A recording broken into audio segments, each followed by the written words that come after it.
उसके बाद हम चलते हैं पेरिफेरल नर्वस सिस्टम। बेसिकली जो पेरिफेरल नर्वस सिस्टम है इसको नर्व्स बनाती हैं। अब ये जो नर्व्स होती हैं आपको पता है एक्सॉन्स होते हैं। बेसिकली एक्सॉन्स जब इकट्ठे होंगे या डेंड्राइट्स जब इकट्ठे होंगे या डेंड्रॉन जब इकट्ठे होंगे, उसके ऊपर अगर प्रोटेक्टिव कवरिंग आ जाएगी तो वो आपके पास नर्व कहलाएगी। तो इसमें दो तरह की नर्व्स होती हैं, क्रेनियल नर्व्स और स्पाइनल नर्व्स हैं। क्रेनियल नर्व्स के कितने पेयर होते हैं? 12 पेयर्स होते हैं। ठीक हो गया, ये डायरेक्ट दिमाग से निकल कर आ रही होती हैं। स्पाइनल नर्व अभी मैंने आपको बता दिया कि इसके कितने पेयर्स होते हैं, 31 पेयर्स होते हैं। ठीक, तो ये क्या बना रहे होते हैं? पेरिफेरल नर्वस सिस्टम बना रहे होते हैं। पेरिफेरल नर्वस सिस्टम को पढ़ने से पहले हमें पता होना चाहिए कि न्यूरॉन्स के बारे में। Neurons basically peripheral nervous system में भी दो तरह के न्यूरॉन्स नर्व्स को बनवाते हैं, सेंसरी न्यूरॉन और मोटर न्यूरॉन। सेंसरी का काम क्या है? इंफॉर्मेशन लेकर आना toward the central nervous system, या रिसेप्टर से सेंट्रल नर्वस सिस्टम की तरफ लेकर आना है। लेकिन मोटर न्यूरॉन जो है बेसिकली इसके अंदर हमने इन चीज़ों को ज़्यादा फोकस करना है। मोटर न्यूरॉन जो है वो आपकी बॉडी के अंदर autonomic nervous system and as well as somatic nervous system को कंट्रोल कर रहे हो। तो what is somatic nervous system? Somatic nervous system जो है वो आपके पास वोलेंट्री एक्शन, जो वोलेंट्री एक्शंस होते हैं जैसे कि स्केलेटल मसल्स,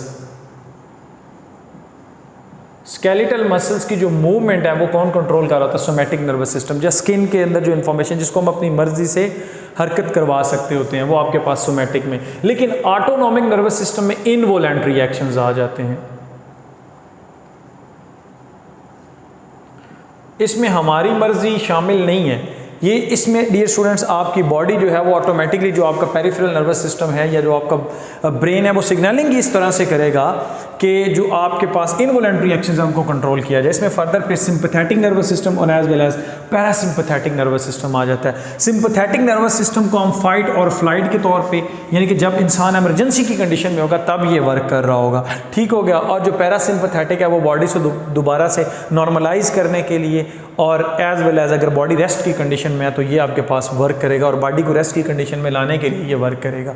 ठीक है। इसमें जो मेन पॉइंट है वो जो आपने याद रखना है वो क्या है कि मोस्ट ऑफ द केसेस जो होता है वो जो आपके पास single neuron with single ganglia होते हैं, लेकिन यहाँ पर 2 न्यूरॉन एंड 1 गैंग्लिया होते हैं। 2 न्यूरॉन एंड 1 गैंग्लिया, 2 न्यूरॉन्स की जो एंडिंग्स हैं वो इन्वॉल्व होंगी और एक गैंग्लिया जो है वो इसके अंदर इन्वॉल्व होगा। वो कैसे, वो मैं आपको बता देता हूँ। मिसाल के तौर पर ये जो है आपके पास वो है सिंपैथेटिक नर्वस सिस्टम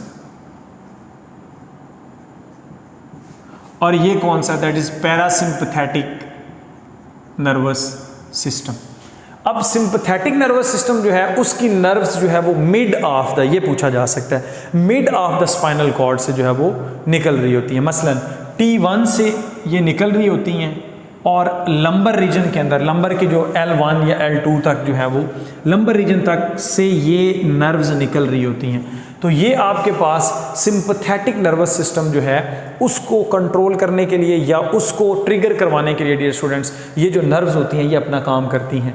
ठीक हो गया। इसको बोलते हैं थोरैको लंबर रूट। क्या बोलते हैं? थोरैको लंबर रूट बोलते हैं या थोरैको लंबर नर्व्स बोलते हैं, जो basically mid portion of spinal cord से निकल रही हैं। अब देखें ये जो आपके पास है ना, ये जो मैंने बनाया ये गैंग्लिया होते हैं। These are called ganglia. चूंकि ये पैरेलल चल रहे हैं और एक चैनल बना रहे हैं, एक इकट्ठा बना रहे हैं, एक नेटवर्क बना रहे हैं, तो इस वजह से इनको चैनल गैंग्लिया का नाम दिया जाता है। जैसे ही नर्व जो है वो छोड़ती है स्पाइनल कॉर्ड को तो वो इस गैंग्लिया के अंदर यानी कि इस सेल बॉडीज़ के एग्रीगेट के अंदर वो अपनी इंफॉर्मेशन को देती है और फिर ये प्रोसेस करके उसको मुख्तलिफ ऑर्गन्स तक पहुंचाएगा। तो इसमें ये देखें, ये वाला जो न्यूरॉन है this is called pre ganglionic neuron और ये वाला जो न्यूरॉन है ये कौन सा? Post ganglionic neuron. इसमें जो प्री है वो आपके पास क्या होता है? शॉर्ट होता है और पोस्ट जो होता है वो क्या होता है? लॉन्ग। ये गैंग्लिया से पहले वाला प्री गैंग्लियोनिक न्यूरॉन शॉर्ट है, पोस्ट गैंग्लियोनिक न्यूरॉन जो है वो आपके पास क्या होता है डियर स्टूडेंट्स? लॉन्ग होता है। तो यहाँ तक आई थिंक आपको समझ आ गई होगी। तो यहाँ पर देखें 2 न्यूरॉन और 1 गैंग्लिया, एक न्यूरॉन ये, दूसरा ये और ये गैंग्लिया, 2 न्यूरॉन्स एंड 1 गैंग्लिया इसके अंदर इन्वॉल्व है। तो जब फाइट एंड फ्लाइट होगी उस कंडीशन में ये क्या क्या काम करवाता है? सबसे पहले ये नर्व इम्पल्स को भेजेगा किसके पास? आई के पास, और आई जो है वो अपने प्यूपल को डायलेट करवा लेगी। प्यूपल का साइज़ बड़ा हो जाएगा। जब प्यूपल का साइज़ बड़ा होगा तो विजन ब्रॉड हो जाएगी, बंदे को हर चीज़ बड़ी आसानी के साथ जो है वो दिखेगी। उसके बाद आते हैं सलाइवरी ग्लैंड, इसको ये इनहिबिट करवा देगी क्योंकि ये डाइजेशन के साथ लिंक्ड है, तो सलाइवा की प्रोडक्शन जो है वो बिल्कुल ख़त्म हो जाएगी। लिवर के पास मैसेज जाएगा कि आप क्या कराओ, ग्लाइकोजिनोलाइसिस करवाओ, यानी कि ग्लाइकोजिन को तोड़ो और तोड़ के हमें क्या दो, ग्लूकोज दो, क्योंकि बॉडी किस कंडीशन के अंदर है, स्ट्रेस की कंडीशन के। बॉडी ने या तो फ्लाइट करना है या फिर फाइट करना है, तो दोनों में मसल्स का जो रोल है वो ज़्यादा होगा। और हार्ट के पास मैसेज आएगा कि जो हार्ट बीट है उसको बढ़ा दो ताकि ऑक्सीजन पट्टों तक ज़्यादा से ज़्यादा पहुंच सके। स्टमक के पास मैसेज आएगा कि डाइजेशन को इनहिबिट कर दो। अब डाइजेशन जो है वो आपके पास इनहिबिट हो जाएगी। लंग्स के पास मैसेज आएगा कि O2 की जो आपके पास O2 को रिसीव करना है उसको बढ़ा दिया जाए, ऑक्सीजन की ज़्यादा नीड है, और कार्बन डाइऑक्साइड को ज़्यादा से ज़्यादा आउट किया जाए। ठीक हो गया। यूरिनरी ब्लैडर जो है इसकी कॉन्ट्रैक्शन भी जो है वो क्या हो जाती हैं, स्टॉप हो जाती हैं।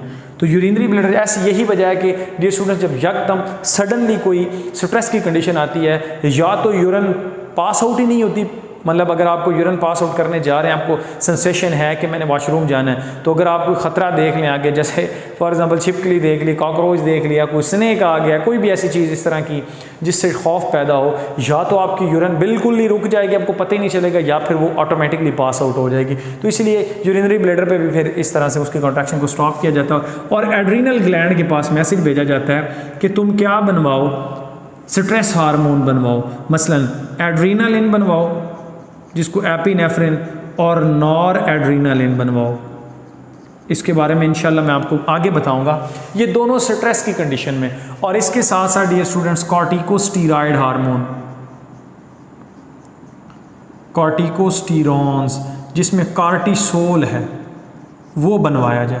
अब कार्टिसोल क्या करेगा, ग्लूकोज के लेवल को बढ़ा देगा।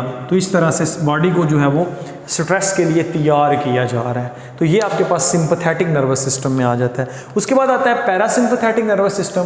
पैरासिम्पैथेटिक इसके बिल्कुल उल्टा है। जब स्ट्रेस की कंडीशन टल जाएगी, बॉडी फाइट या फ्लाइट करके दोबारा से नॉर्मलाइज करने की खुद को कोशिश करती है, तो फिर पैरासिम्पैथेटिक में दो जगहों से निकलता है। एक तो जो आपके पास क्रेनियल है नर्व्स वो कंट्रोल कर रही होती हैं, या फिर एंड वाले रीजन से बिल्कुल tail of the spinal cord से नर्व्स निकल रही होती हैं। इसमें ये आई के पास जाएगा, नॉर्मल कर देगा, सलाइवरी ग्लैंड के पास जाएगा, दोबारा से प्रोडक्शन शुरू हो जाएगी, हार्ट रेट को नॉर्मल किया जाएगा, लंग्स भी अपने नॉर्मल रेट की तरफ आएंगे, लिवर जो है वो उसके उल्ट काम शुरू कर देगा, यानी कि ग्लूकोज को पकड़ेगा और ग्लाइकोजन में कन्वर्ट करेगा, स्टमक डाइजेशन स्टार्ट कर देगा, और यूरिनरी ब्लैडर दोबारा से अपना वर्किंग पोजीशन में आ जाएगा। सो इसका मतलब क्या होगा कि बॉडी को दोबारा से क्या किया जा रहा है, नॉर्मलाइज किया जा रहा है। सो इसका मतलब ये है कि आपने अभी तक ये जो हमारा लेक्चर था इसके अंदर spinal cord and as well as peripheral nervous system के बारे में पढ़ा है। पेरिफेरल नर्वस सिस्टम में फिर आगे फर्दर आपने somatic and autonomic nervous system, somatic nervous system जो बॉडी को कंट्रोल करता है नॉर्मली, जो हमारी अपनी मर्जी से हो रहा होता है, और जो आपके पास दूसरा होता है autonomic nervous system. Autonomic nervous system के अंदर बेसिकली हमने पढ़ा है parasympathetic and sympathetic nervous system के बारे में। इसमें जितनी भी मैंने बातें बताई हैं, जो बात भी है, हर एक बात एक MCQs है और प्रीवियस पेपर्स के अंदर डियर स्टूडेंट्स आया हुआ है। तो लिहाजा आप लोगों ने इसको ध्यान से सुनना है, इसको नोट डाउन करें और वन बाय वन जो है वन लाइनर बना लें। दैट विल बी इनफ इंशाल्लाह। सो आई होप कि आपको ये मेरी वीडियो अच्छी लगी होगी। Stay connected. Thank you and अल्लाह हाफिज़।